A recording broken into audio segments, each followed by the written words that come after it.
নমস্কাৰ আমাৰ এই বিশেষ অনুষ্ঠানৰে আপোনালোক সকলোকে স্বাগতম জনাইছো আৰু শিক্ষা সম্বন্ধীয় এই বিশেষ অনুষ্ঠান চাই আপোনালোক নিশ্চয় উপকৃত হ'ব আমি বিশদভাৱে আলোচনা কৰিম কাৰণ লকডাউন চলি আছে গতিকে এই সময়ছোৱাত যিসমূহ শিক্ষানুষ্ঠান আছে বা শিক্ষা যেটো বিষয় তাক লৈ যথেষ্ট সমস্যাৰ সৃষ্টি হৈছে কিন্তু সেই সমস্যাসমূহৰ সমাধানৰ বহু ৰাস্তা আছে আমি কথা পাতি মই প্ৰথমতে পৰিচয় কৰি দিবলৈ ওলাইছো মোৰ সৈতে উপস্থিত আছে লালন কুমাৰ মোৰ সৈতে উপস্থিত আছে তেখেতৰ পৰিচয়টো এবাৰ প্ৰথমতে দি ল'ব বিচাৰিছো তেখেত হৈছে founder and managing director of Lalan coaching classes Lalan integrative academy और alumni IIT Guwahati senior faculty of chemistry for JEE and NEET और बाकीखिनि कथा आमी तेखेतर होइते पाती आमी विशदभावे आलोचना करिम पहले तो हम जानना चाहेंगे आपके बारे में आप क्या कर रहे हैं आपकी कितनी कंट्रीब्यूशन है एजुकेशन सिस्टम में असम में आप लोग क्या क्या कर रहे हैं पहले हम वो जानेंगे उसके बाद हम बाकी सब के बारे में बात करेंगे। तो मेरा नाम ललन कुमार हुआ और मैं आसाम में 2006 में आया था जब मेरा IIT में सिलेक्शन हुआ था ऑल इंडिया एंट्रेंस एग्ज़ाम मैंने ऑल इंडिया रैंक मेरा 2647 था और IIT गुवाहाटी में मुझे केमिकल इंजीनियरिंग मिला था तो वहाँ से मेरा जर्नी स्टार्ट होता है आसाम में। और जब मैं फर्स्ट ईयर में था तो यहाँ के बहुत सारे स्टूडेंट्स से मैं इंटरेक्ट किया और देखा कि बहुत सारे स्टूडेंट सीखना तो चाहते हैं लेकिन उनको उतना अच्छा गाइडेंस नहीं मिल पा रहा है। तो मैं खुद अपने एकेडमिक लाइफ में जब IIT का तैयारी करता था तो मैंने बहुत स्ट्रगल किया था और एक average student below average student कैसे टॉप लेवल पे पहुंच सकता है ऑल इंडिया एंट्रेंस में वो मैंने देखा भी था और खुद पे अप्लाई भी किया था। तो ये सब सारा चीज को व्यू में रखते हुए मैंने स्टूडेंट को गाइड करना स्टार्ट कर दिया आइदर इन क्लासरूम आइदर बाहर से कैसे भी उनको गाइड करना स्टार्ट किया उनका जो प्रॉब्लम आ रहा था उसको फेस करना सिखाया।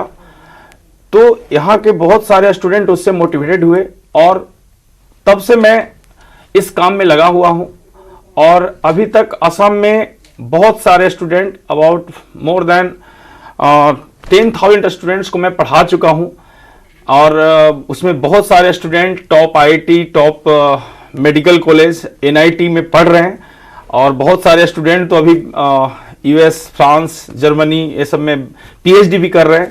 तो ये बहुत ही गौरवान्वित महसूस होता है हमको कि मैं बिल्कुल जीरो लेवल से स्टार्ट करके और मुझे ये सौभाग्य मिला कि मैं इंडिया के उस जगह पे लोगों को गाइड कर रहा हूँ जहाँ पे पहले IIT और मेडिकल का इतना ज़्यादा क्रेज नहीं था, खास करके IIT का बहुत ज़्यादा क्रेज नहीं था।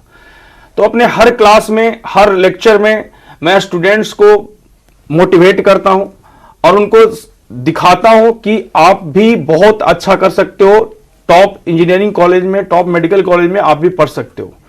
क्योंकि यहाँ जितना भी स्टूडेंट्स को मैंने पढ़ाया है मैं देखा हूं कि हर स्टूडेंट में बहुत ज़्यादा सीखने की चाह होती है, बहुत डिसिप्लिन होते हैं, सब चीज़ बहुत ध्यान से सुनते हैं। तो एक चीज मेरे को बहुत अच्छा लगा और मैं कोशिश करता गया कि अपना जो हम लोग का कोचिंग का सिलेक्शन रेट है हम लोग का इंस्टीट्यूशन का जो सिलेक्शन रेट है दिनों दिन और अच्छा होते जाए और स्टूडेंट्स का जो रिटेंशन रेट है हम लोग का कोचिंग का मैक्सिमम है। रिटेंशन रेट का मतलब जो स्टूडेंट हम लोग यहाँ एडमिशन ले लिया स्टार्टिंग में वो लास्ट तक हम लोग का क्लास करते रहते हैं, बीच में कोई डेविएट होके क्लास छोड़ नहीं देता है। और इसका मेन रीजन है कि हम लोग स्टूडेंट को बहुत ही ज्यादा हमेशा मोटिवेट करते रहते हैं और उनका गोल जो है उनका उस पर उनको फोकस करवाते रहते हैं। तो ये मेन चीज है हम लोग। तो आपने जिस मोटिव से यहाँ पे काम शुरू किया था आपने असम को ही चुना जबकि आपने कहा कि मैं IIT में था तो स्ट्रगलिंग एक पीरियड था मेरा, तो आपने असम को चुना। आप जब असम में काम कर रहे थे इतने सालों से तो बहुत सारे स्टूडेंट के आप करीब आ चुके थे, तो आपको क्या लगा असम में असमिया स्टूडेंट में वो सब कुछ है वो अफोर्ड कर सकते हैं फिनेंशियली हो या फिर एजुकेशन सिस्टम से हो वो अपने इंटेलिजेंस से वो वहाँ गोल तक पहुंच सकते हैं? जैसा कि मैं पहले ही बता चुका हूं कि मेरे को जब मैं यहाँ पे स्टार्ट किया तो मेरे को बहुत अच्छा लगा क्योंकि स्टूडेंट जो भी स्टूडेंट्स है बहुत डिसिप्लिन है और टीचर्स का बहुत रिस्पेक्ट करते हैं, सीखना चाहते हैं लेकिन बहुत अच्छा प्रॉपर गाइडेंस यहाँ पे मतलब नहीं मिल पाता है। इस कारण से स्टूडेंट टॉप रैंकिंग नहीं ला पाते हैं, वही हम लोग बहुत ज्यादा कोशिश कर रहे हैं, बहुत अच्छे से गाइड कर रहे हैं, क्योंकि हम लोग खुद all India entrance exam qualify कर चुके हैं। रिगार्डिंग फाइनेंशियल इशू, बहुत सारे ऐसे स्टूडेंट आए जिनका फाइनेंशियली प्रॉब्लम था, हम लोगों ने उन पे बर्डन नहीं आने दिया, उनके फैमिली पे बर्डन नहीं आने दिया, उनका मैक्सिमम हम लोगों ने हेल्प किया, और आज वैसे वैसे स्टूडेंट भी अच्छे अच्छे इंजीनियरिंग मेडिकल कॉलेज में पढ़ रहे हैं। ये बहुत अच्छी बात है, आपने इतनी अच्छी बात कही कि क्योंकि हम लोगों में वो होता है ना कि हम सपना तो जरूर देखते हैं, लेकिन जब सपना पूरे करने की बात आती है तो यही सब एक आर बन जाते हैं लाइफ में, जिसकी वजह से हम आगे नहीं जा पाते हैं। तो आपने ये बात बोली कि आप लोगों ने उतना बर्डन नहीं दिया, पेरेंट्स को भी नहीं दिया, जिसकी वजह से स्टूडेंट्स काफी बढ़ रहे हैं आपके इंस्टीट्यूट में। और देखिए, मैं खुद मतलब बहुत अच्छे बैकग्राउंड से नहीं था, और मेरे पेरेंट्स का इनकम बहुत ही कम था, और मेरे लिए आईआईटी के बारे में सोचना ही बहुत बड़ी बात थी। मेरे पेरेंट्स बस ये सोचते थे कि कहीं इसको सरकारी नौकरी लग जाए। मैं बिहार के एक छोटे से जगह से हूँ, जहानाबाद डिस्ट्रिक्ट से। अच्छा। तो मैं मतलब इतना नहीं सोच मतलब मेरे पेरेंट्स इतना नहीं सोचते थे, बस वो सोचते थे कि इसको छोटा सा नौकरी लग जाए और ये मतलब लाइफ में अच्छा कर जाएगा, उसके बाद अपना इंप्रूवमेंट करता जाएगा। लेकिन मेरे मन में एक सपना था कि मैं क्लास 1 से लेकर क्लास 10 तक अपने क्लास में टॉप करता था। तो मैं उसी समय डिसाइड कर लिया था कि लाइफ में कुछ ऐसा करूंगा जिससे पूरा इंडिया में मैं अपना पहचान बना सकूं। अच्छा। तो इसलिए मैं सोचा कि करूंगा तो मैं आईआईटी करूंगा, दूसरा चीज नहीं करूंगा। तो आईआईटी का एंट्रेंस क्वालिफाई करके अपने आप को प्रूफ करूंगा। वही चीज मैं, वही लगन अपने स्टूडेंट को सिखाता हूं कि आप अपने मन में एक चीज डिसाइड कर लो कि हमको इंजीनियर बनना है कि डॉक्टर बनना है, और सिर्फ इंजीनियर डॉक्टर नहीं बनना है, टॉप का इंजीनियर डॉक्टर बनना है। जब मैं आईआईटी में आया तो आईआईटी में मेरे को बहुत मौका मिला। ओएनजीसी में मैं ट्रेनिंग किया क्योंकि मेरा ब्रांच केमिकल था, आईओसीएल में ट्रेनिंग किया, लेकिन मेरा इंक्लिनेशन, मेरा झुकाव स्टूडेंट्स को मोटिवेट करने की तरफ था, गाइड करने की तरफ था, क्योंकि मैं अपने आप में देख चुका था कि मैं एक अच्छा फैकल्टी हूं, मैं कोई चीज को बहुत अच्छे से एक्सप्लेन कर सकता हूं। हाँ। तो मैंने अपना गोल इसमें बैठा लिया कि मेरे को एक अच्छा गाइड बनना है, एक अच्छा फैकल्टी बनना है, वो भी इंडिया में अपना नाम पहुंचाना। अभी हम इसमें आते हैं, लालन कोचिंग क्लासेस, तो अब हम इसके बारे में जानना चाहेंगे। जबकि पहले से अभी तक जितने हम दोनों ने बात की, तो इसमें मुझे ये तो जानने को मिला कि आप लोग बहुत अच्छी तरह से गाइड करते हैं। आप लोग के वहाँ जो भी स्टूडेंट जाते हैं, आप लोग को बहुत अच्छी तरह से गाइड करके उनको उनके फोकस तक आप लेके जाते हो, उनके गोल तक आप लोग पहुँचा देते हो। अब मुझे जानना है कि ये कोचिंग क्लासेस में आप लोग किस तरह से करते हो, और फिर ये लॉकडाउन भी चल रहा है, तो इसी वजह से कोई वहाँ पे तो नहीं फर्क नहीं पड़ रहा है? मतलब इस दो चीजें हम जानना चाहेंगे। हाँ, सब चीज बहुत अच्छा जा रहा था, और हम लोग का हर साल, हर ईयर बहुत अच्छा सिलेक्शन हो रहा था इंजीनियरिंग मेडिकल दोनों एग्जाम में। और लेकिन ये ड्यू टू लॉकडाउन बहुत ज़्यादा डिस्टर्बेंस हुआ। फर्स्ट लॉकडाउन में तो हम लोग बहुत ज़्यादा मतलब ये हो गए, डिप्रेस हो गए कि अब करेंगे क्या। तो फिर ऑनलाइन क्लासेस का आइडिया आया, और फिर हम लोगों ने बिना टाइम वेस्ट करते हुए हम लोगों ने ऑनलाइन लाइव क्लासेस स्टार्ट कर दिया।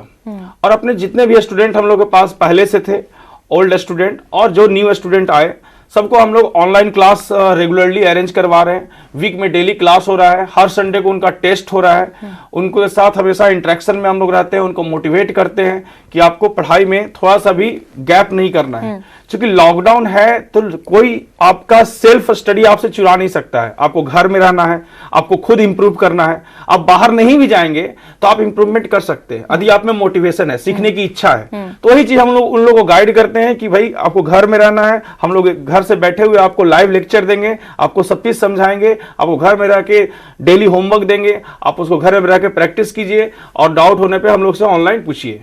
तो हम लोग कोई डिस्टर्बेंस नहीं आने दिए। अब जैसे ही लॉकडाउन खत्म होगा, गवर्नमेंट की तरफ से नोटिस आएगा, जो भी इंफॉर्मेशन आएगा उसके अकॉर्डिंग हम लोग फिर ऑफलाइन क्लास स्टार्ट करेंगे। ऑनलाइन क्लासेस में आप लोग क्या क्या मतलब सुविधाएं इन लोगों को दे रहे हैं स्टूडेंट्स को?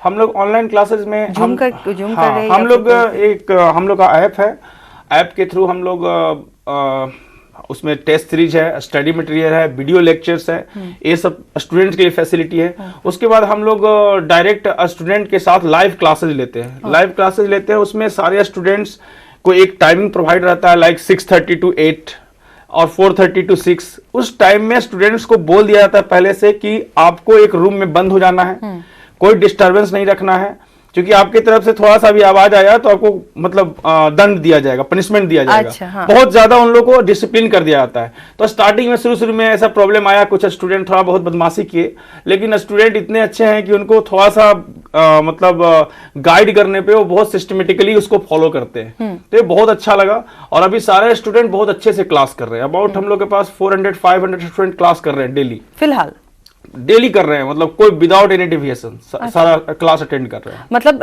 कोई फर्क नहीं पड़ रहा है लॉकडाउन की वजह से, इन लोगों को कोई मतलब नुकसान नहीं होने वाला है? हम लोग पढ़ाई में नुकसान नहीं आने दे रहे हैं, बस ये थोड़ा गैप हो जा रहा है कि जैसे फिजिकल क्लासरूम होता था तो हम सामने प्रेजेंट रहते थे, हम लोग सारे टीचर सामने प्रेजेंट रहते थे, स्टूडेंट सामने से डाउट पूछते थे, मतलब तो उस चीज को तो कोई रिप्लेस नहीं कर सकता है, लेकिन हम लोग अपने तरफ से पूरा कोशिश कर रहे हैं कि उसी के जैसा हो। अब लालन सर और क्या करने वाले, और क्या क्या उन लोगों के पास प्लानिंग है स्टूडेंट्स को लेकर, और कितने कितने मतलब सुविधाएं उन लोगों को देंगे और किस तरह से उनके मुकाम तक पहुंचाने में हेल्प करेंगे, मदद करेंगे? हम लोग का नेक्स्ट अभी प्लानिंग यही है कि देखिए जो ऑल इंडिया एंट्रेंस है उसके लिए बहुत ज्यादा चीज नहीं करना होता है, लेकिन जो करना होता है वो बहुत कंसंट्रेशन से करना होता है। फॉर एग्जाम्पल आप एक बुक बना रहे हैं, आपको मालूम है कि फिजिक्स में एससी वर्मा बहुत अच्छा बुक है, या केमिस्ट्री में मतलब आरसी मुखर्जी बहुत अच्छा बुक है, तो हम लोग स्टूडेंट को बस लिमिटेड चीज बताते हैं कि आप एससी वर्मा बना रहे हो तो एससी वर्मा ही अच्छे से बनाओ, पूरा कंसंट्रेशन से बनाओ, और उसका कंसेप्ट अच्छे से समझो, मेमोराइज नहीं करो, क्योंकि मेमोराइज करने वाले एंट्रेंस कभी क्वालिफाई नहीं करते, वो थोड़ा दूर जाकर रुक जाते हैं और फिर उनका लाइन अलग हो जाता है और फ्रस्ट्रेट हो जाते हैं। तो आप जो चीज भी पढ़ो, लिमिटेड चीज ही पढ़ो, लेकिन उसको बहुत ही कंसंट्रेशन से पढ़ो, कॉन्सेप्ट से पढ़ो, हर चीज को लॉजिकली कोरिलेट करो, तब आप उसमें एंट्रेंस लेवल तक पहुंच पाओगे।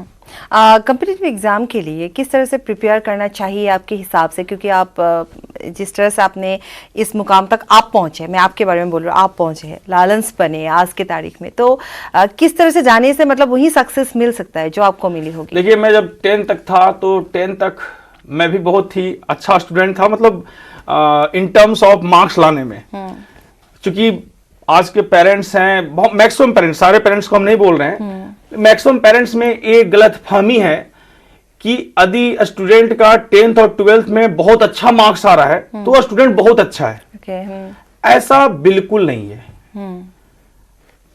मार्क्स कोई डिसाइड करने वाला फैक्टर नहीं है। मेरे बहुत सारे दोस्त सेकेंड डिवीजन भी लाए थे और वो आईटी मेरे साथ गए, आईटी में क्वालिफाई किए, बहुत लोग तो यूपीएससी भी क्वालिफाई किए। वो अपने आप को मार्क्स से डिसाइड नहीं किए कि उनका मार्क्स खराब है इसलिए वो आईटी यूपीएससी नहीं कर सकते।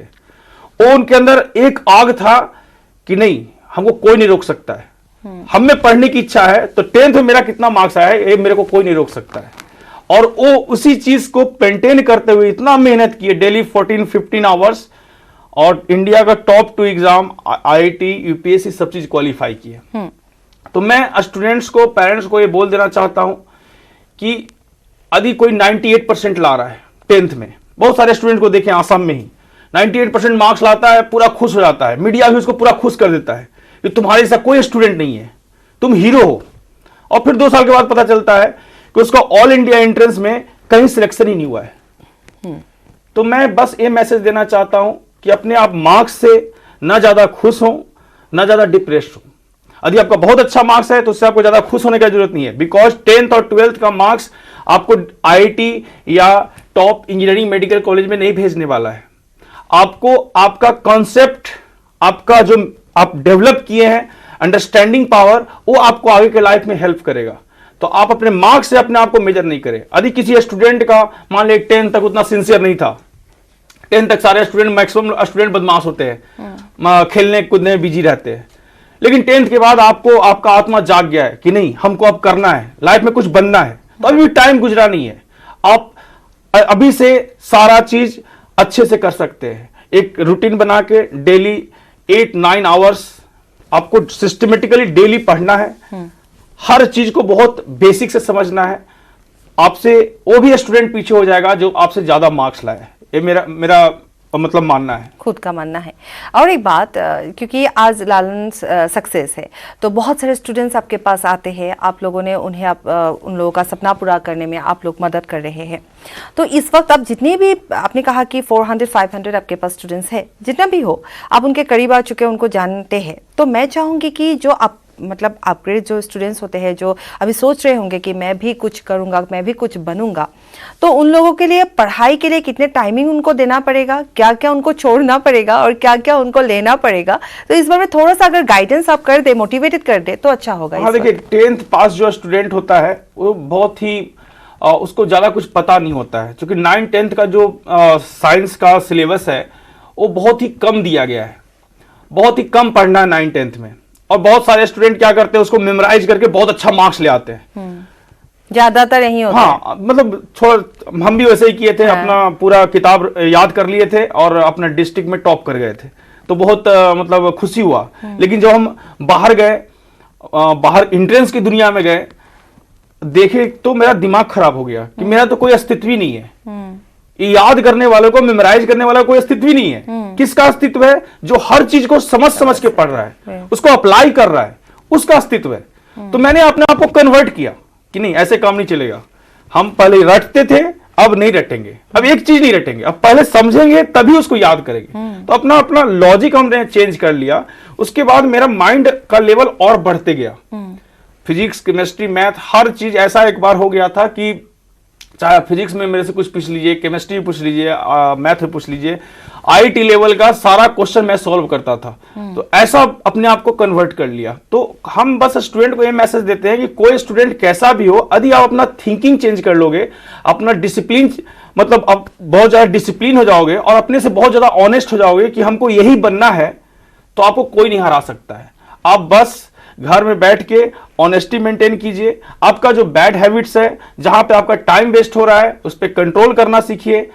कंट्रोल कैसे होता है? शुरू में आपको बहुत प्रॉब्लम होगा। आप जैसे आपको गेम खेलने का आदत है, तो आप गेम सडनली आप नहीं छोड़ सकते, लेकिन आप उसको धीरे धीरे करके कम कर सकते हैं। जैसे अभी आप पूरा का पूरा टाइम गेम खेल रहे हैं, आप ऐसा कीजिए, कल उस टाइम को 75% में कन्वर्ट कीजिए, नेक्स्ट डे 50% कीजिए और उस पर कंट्रोल रखिए कि मेरा आज हम 5 आवर्स गेम खेलते हैं तो कल 2.5 आवर खेलेंगे।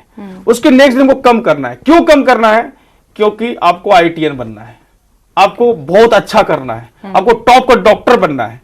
क्यों बनना है, ये यदि आप अभी तक नहीं समझ पाए हैं तो आपको बहुत अच्छे से मोटिवेशन लेना पड़ेगा, अच्छी अच्छी किताब पढ़ना पड़ेगा, जो तो टॉप लोग हैं उनके बारे में पढ़ना पड़ेगा। हर लोग इस स्ट्रगल से गए हैं तभी उतना टॉप पे पहुंचे। यदि आप ये चीज अभी नहीं करेंगे तो आपको 2 साल के बाद करना पड़ेगा, 5 साल के बाद करना पड़ेगा, लेकिन करना पड़ेगा यदि आपको वहां पहुंचना है तो। और एक बात, मान लीजिए कि होता है ना कि ऐसा आप टॉप के डॉक्टर हो, आप टॉप के इंजीनियर बनेंगे। हम पेरेंट्स लोग क्या सोचते हैं कि मेरा बच्चा इतना मतलब तंग करता है, इतना बदमाश है, ये कभी वो बनेंगे कि नहीं बनेंगे वो नहीं पता। लेकिन हाँ, जो सीरियस बच्चे होते हैं वो लोग बनेंगे जरूर, ये एक आइडिया, हमारे कॉन्सेप्ट हमारे दिमाग में आ जाते हैं, जो पढ़ाकू टाइप्स के होते हैं। तो ये पढ़ाकू टाइप्स वाले जो लड़के होते हैं, वहां पे ज्यादातर दिखा जाता है कि फ्रस्ट्रेशन आ जाता है लाइफ में, अगर उनको वो नहीं मिला जो वो चाहते हैं। तो आप लोग जबकि गाइड करते हो, तो हम जानना चाहेंगे कि किस प्रकार से आप उनको मतलब एक लाइन पे, एक ट्रैक पे आप उनको ले जाने में मदद करते हैं। देखिए, हम लोग के पास, मैं भी मतलब बहुत मेहनत किया, पढ़ने में भी पढ़ाने में भी, और बहुत बार लाइफ में ऐसा होता है, बहुत मेहनत करने के बाद बहुत चीज नहीं मिल पाता है। हम इंसान हैं, हमारा काम सिर्फ कर्म करना है। हम लोग नहीं जानते हैं कि आगे रिजल्ट क्या होने वाला है।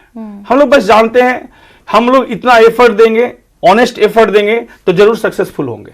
अब उसके बाद मान ले कि बहुत सीरियस स्टूडेंट का सिलेक्शन नहीं भी हुआ, तो लाइफ में बहुत सारा ऑप्शंस है, ऐसा नहीं है कि एक ही ऑप्शंस है। यदि वो स्टूडेंट हाईली डिसिप्लिन है तो कभी डिप्रेस मत होना।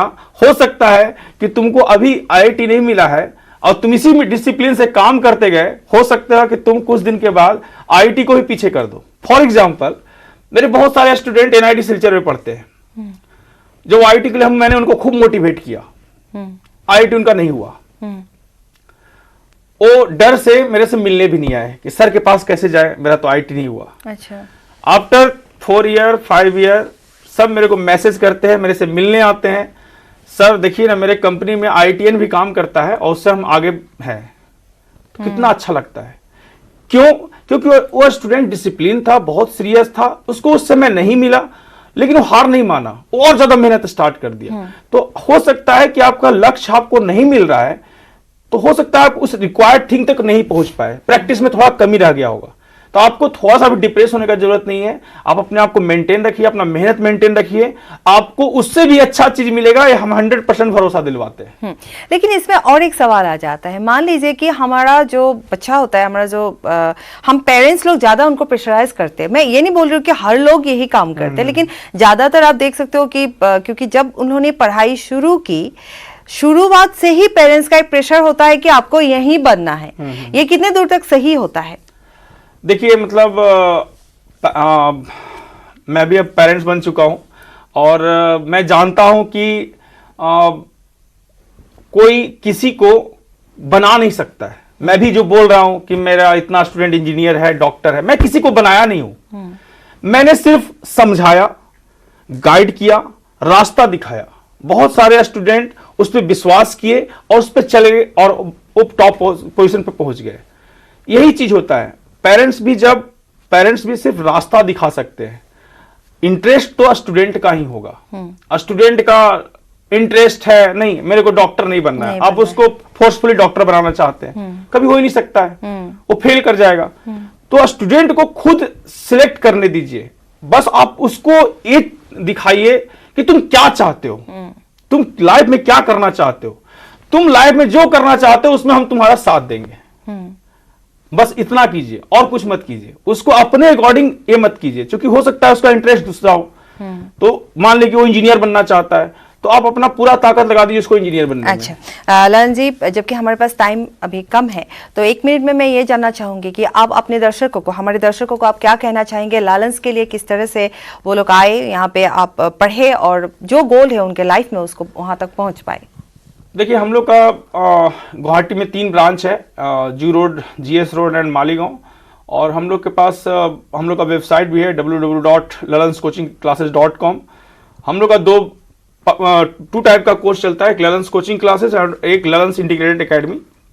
इंटीग्रेटेड एकेडमी में हम लोग 10th जो स्टूडेंट करते हैं उनको मेनली हम लोग लेते हैं और उनको स्कूलिंग प्लस कोचिंग दोनों प्रोवाइड करते हैं। उनसे उसका सेल्फ स्टडी का उन लोगों को टाइम बहुत बच जाता है। और कोचिंग में है कि कोई स्टूडेंट कहीं दूसरी जगह कोचिंग कर रहा है, मतलब स्कूलिंग कर रहा है, तो हम लोग के पास वो कोचिंग करता है। और कोचिंग में हम लोग 12th पास के जो स्टूडेंट होते हैं जिनका फर्स्ट अटेम्प्ट में नहीं हो पाया, उनको भी हम लोग गाइडेंस प्रोवाइड करते हैं।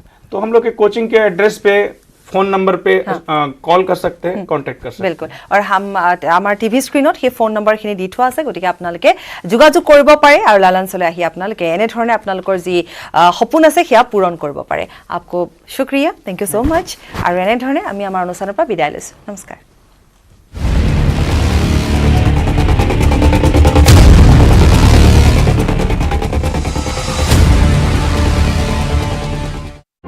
ধপাতৰ ভয়াৱহতাক লৈ